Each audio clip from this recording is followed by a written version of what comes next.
Lumos! Welcome back, witches! Okay. Lumos! What? Lumos! Alright. Alright, pull out the big guns. Lumos Maxima! You've got to be kidding me. Give me a second.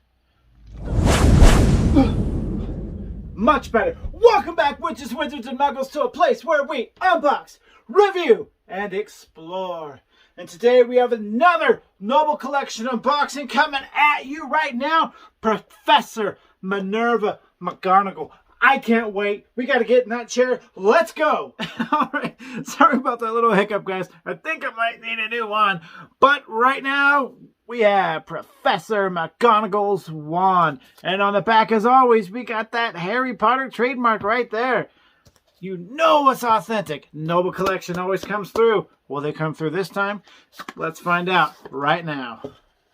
Hey, I love the looks of these green boxes. Professor McGonagall. On this side, we've got the Harry Potter, the trademark, and I will say 2018 seems to be the theme of all my wands. And hold on. Revelio! Aha! There we go! Here we have it, everybody.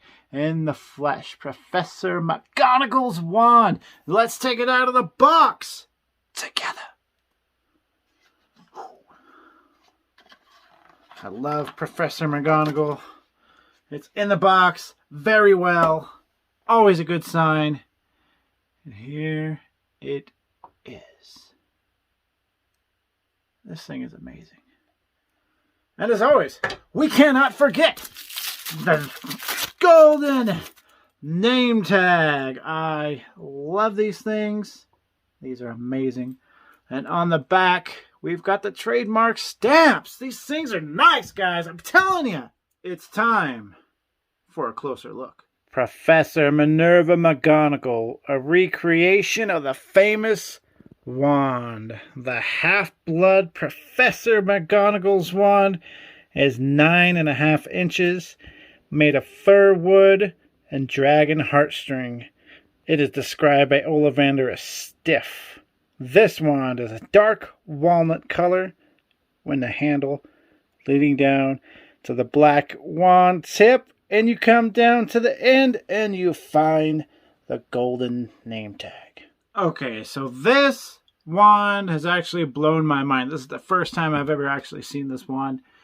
We'll start right here. We have a clear tip on the handle, which kind of reminds me of a kind of like a pensive memory. I don't really know what it is. If you do, drop a comment down below, let me know. And if you notice, we have 1, 2, 3, 4, 5, 6, about 6 rings to this wand. This is an amazing wand, and it is a very different handle. And you notice we have a dark walnut color with some black in it. And right there, let's see if it's upside down or not. Nope. Right there, we got the trademark stamp with the date on it. And come down to that black tip. This wand is amazing. I hope you guys can see it well. My camera doesn't seem to want to focus tonight. But all in all, this is a great wand. Let's see this right here. Okay, so what Ollivander says is very true. This is a stiff wand. So one thing I learned when researching Professor McGonagall's wand was the rigidity of a wand calls in its characteristics. So if you have a wand that's very flexible, that means the wand is going to kind of be flexible and it's more susceptible to changing its allegiance per se. It's not really that loyal of a wand. It's not going to be that powerful for you. But the more rigid it is, as this one, that means the wand is more likely than anything to stay with its owner, be true to its owner, be powerful, and be better prepared to do anything it can to serve its master. And this wand has actually seen a little bit of a battle with he who must not be named. I know. But hold on. We're going to keep talking about this wand. So, I know I said this wand is 9.5 inches. That's what they say it is.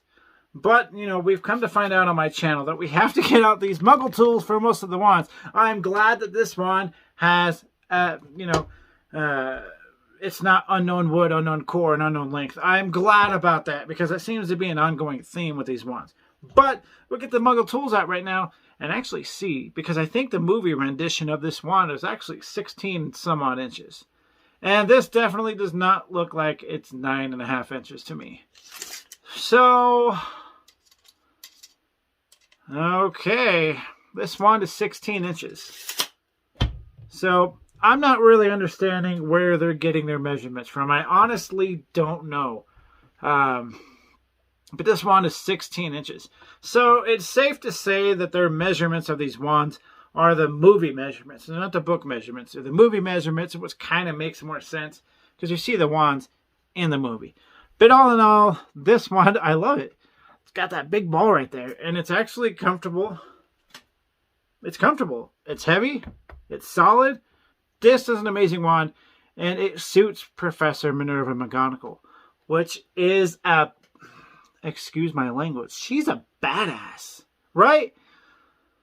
Who in that school can you think is much of a BA as Minerva McGonagall? I mean, I guess besides Professor Dumbledore. This lady actually has a lot of things under her belt. Before she was a teacher for Transfiguration at Hogwarts, she worked for the Ministry of Magic.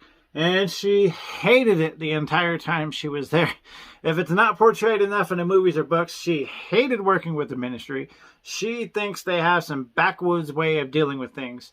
And so I think she worked there about 2 years, finally wrote to Dumbledore and asked if he can give her a job there. He wrote back immediately saying that she could have the Transfiguration job. And with that Transfiguration job, she won. I think she won 2 awards. I don't know if it was in the Transfiguration class or the Transfiguration work that she put out, Newts, the NEWTs, and the OWLs. She is a half-blood, which not a lot of people know. Her father was a muggle. Her mom was a witch. And one thing I did not know, she received Order of Merlin first class. That's right. They only talk about Order of Merlin first class with Dumbledore, but Professor McGonagall, Merlin Order of First Class. So that's amazing. She has a lot of accomplishments under her belt. She's kind of like a closet badass, if you will. She is the most prude and strict teacher and does everything by the book. But if you get her excited about something, she gets really excited. Take Quidditch, for example. She was always in the stands, in the movies at least, always in the stands, excited about what was going on, into the matches. And there's a reason for this. She used to play Quidditch back when she went to Hogwarts. They don't say what position she held, but she did play Quidditch, which would explain her excitement for the Quidditch. And I got to tell you, I don't know if you know this about Minerva McGonagall, Maggie Smith. I think it was in the Deathly Hallows. I think she had breast cancer. So she was undergoing chemotherapy while she was filming those movies. And she continued filming those movies. So here's where I think it's a little weird how they did these things. They did it different from the movies and books, obviously. So there was a part where Professor Umbridge was, reviewing all the teachers, trying to get rid of everybody, trying to become the creator of all creations, trying to outspeak Dumbledore, trying to take Dumbledore's position, trying to take everybody's position, really. She was saying Hogwarts was a dreadful place to be, and it needed to be changed, and it's a disgrace of a school. Well, one of the things she did when she tried to fire Hagrid, she sent a couple people out there to try to stun him, because she's not completely stupid, I guess. She figured Hagrid would put up a fight. I mean, he's a half giant, for crying out loud. So he sent a couple people out there to try to stun him. Didn't work. Bounced right off his chest as if nothing was happening. Well, Professor McGonagall saw this happening.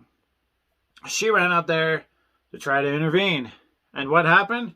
She was hit with 4 stunning spells straight to the chest, which sent her to St. Mungo's Hospital. She was near her death.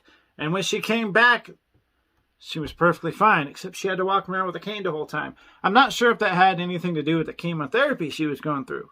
So, I know kind of real life and movies, you got to kind of keep it separate. So I kind of understand how they didn't, include that in the movies.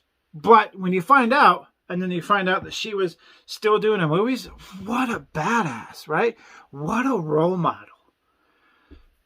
And in the Battle of Hogwarts, I think she used the spell Locomore Locomotus to bring the statues all around the school to life. Protect our school. Do your duties to our school. And that was kind of a chilling moment, right? Because here she is, the badass. And you see her in a moment of fear. You kind of see her stand there, worried. But then, again, I've always wanted to use that spell. So she's real serious, but she's quirky at the same time. And it's amazing. And one of my favorite scenes in the movies. So, it's a couple renditions. There's 2 different renditions. There's a movie and a book. And I like them both. But the movie, Professor Snape, was right there. Harry Potter comes back. How dare you stand where he stood? Tell them how you did it. Tell them how you looked the man in the face who trusted you and killed him. He walks up to Snape. But wait, Professor McGonagall. She's had enough. She runs out. Everybody stands back, surprised. Right? She's going to battle a teacher. They start battling. Everything's getting blocked. All of a sudden, in the movies, right? Professor McGonagall sends some spells. Snape reflects. Boom! Boom! He's got 2 cronies standing behind him. He takes off. But before he takes off, he grabs their wands so that when they wake up, they can't use them. Boom! Out the window. Professor McGonagall. Coward! That is an amazing scene. In the books, it's a little different. They're battling. Minerva stuns the crony behind her, and then Snape flees. So the movies, they actually did make that scene a little bit more exciting, but it is not how it works in the movies. So, all in all, McGonagall is a badass. And this wand is pretty much right up her alley. So, I hope I gave you guys enough excitement. I'm going to end it right here for the day. Well, there you have it, Professor McGonagall. I hope I didn't talk too much, but excuse my language again. She is such a badass, really. From going to a strict person to this excited, regular human being that you get to see portrayed through her. And then you get this wand. It's just amazing. And you guys, if you don't want to miss any more wand unboxings, Horcruxes, anything that I might come up on, I'm going to unbox it right here in front of all of you. So don't miss anything. Hit that subscribe button. Hit that bell button. It helps me out also. But until next time, everybody. Nux!